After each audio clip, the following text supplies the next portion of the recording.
ایک جنگ کا موقع ہے، صحابی زخموں سے چور چور ہے اور لب پہ کیا ہے؟ پانی پانی پانی۔ ساقی آتا ہے، اٹھاتا ہے، پیالہ منہ پہ لگاتا ہے، ابھی پیا نہیں، کان میں کیا آواز آئی؟ پانی کا۔ مجھے چھوڑ میرے بھائی کو پلا۔ وہ دوسرے کے پاس جاتے ہیں، ان کو اٹھاتے ہیں، بٹھاتے ہیں، پیالہ منہ پہ لگاتے ہیں، ابھی پیا نہیں، تیسرے کی آواز آئی پانی۔ اس نے کہا مجھے چھوڑ، میرا بھائی مجھ سے زیادہ ضرورت مند ہے۔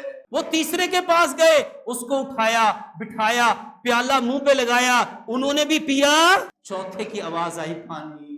وہ چوتھے کو ڈھونڈتے ہیں، وہ زخموں کی تاب نہ لا سکے، وہ شہید ہو گئے۔ تیسرے کے پاس آئے، وہ بھی شہید ہو گئے۔ دوسرے کے پاس آئے، وہ بھی شہید ہوئے۔ پہلے کے پاس آئے، وہ بھی شہید ہو گئے۔ کس چیز نے یہ سیکریفائس کرنے پہ مجبور کیا؟ ان کے اندر کون سی چیز کو پیارے پیغمبر جناب محمد صلی اللہ علیہ وآلہ وسلم نے جنریٹ کیا؟